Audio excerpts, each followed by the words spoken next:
Hello guys, what's up? This is Jacob Hiller from the Jump Manual. I'm coming at you right now from St. Lucia, which is in the Caribbean, and you may hear some crazy bugs chirping. Those things can chirp loud. I seriously thought it was like an alarm. Maybe you can hear it.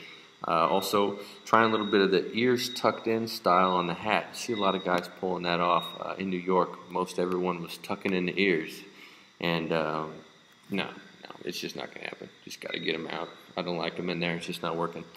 But we do have a question that I want to answer. As you know, you can ask questions on our blog, which is freeverticaljumptraining.com. And right now we have a question from Howard Fultz. He says, "Hey Jacob, I'm 5'7" and purchased a jump manual. I have a decently muscular frame and want to lose a couple pounds, but still not risk preventing muscle gains. Any advice? Thank you." So here is my advice. One, yes, it's true.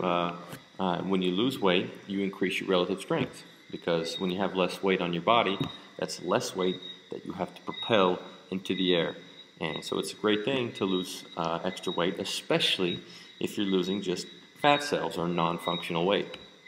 You obviously don't want to lose weight that's muscular, that's functional, that's helping you jump higher, because that's weight you want to keep. That's weight that's actually pulling its load, so to speak. So how would you lose a couple inches? Well, there's a couple ways to do it. There's really two sides of the weight loss coin. On one side, we have reducing or changing your caloric intake.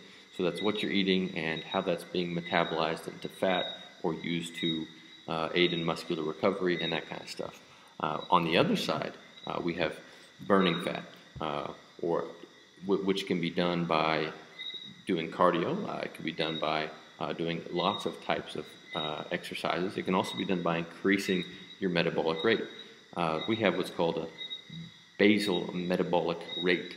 That means the metabolic process is how much fat, how much fat's being burned when you're doing nothing, when you're just sitting there, what your metabolic processes are when you're just sitting around.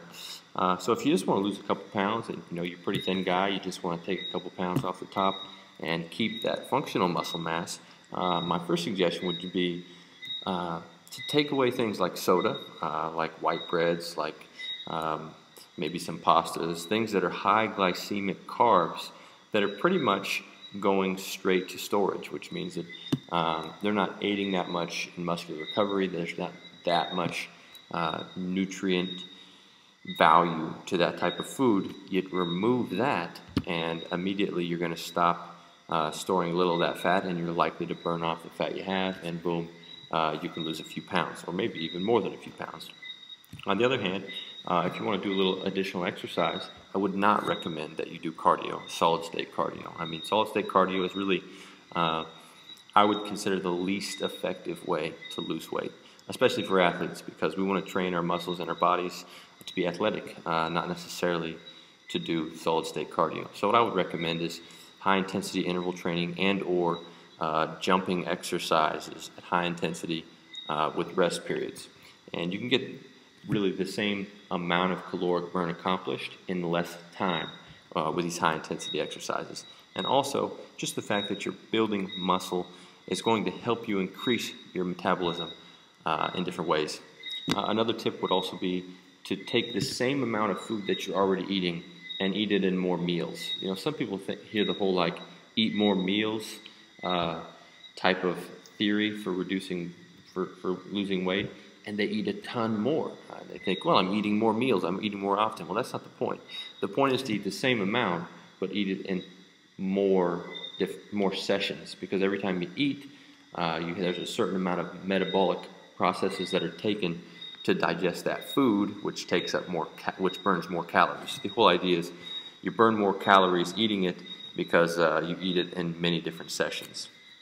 So those are a few quick tips for losing a few pounds, or maybe even losing more than a few pounds, and keeping your functional muscle mass.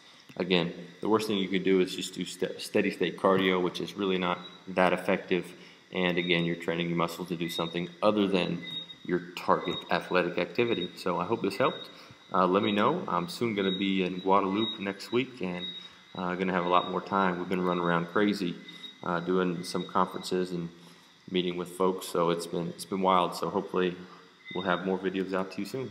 Talk to you. Bye-bye.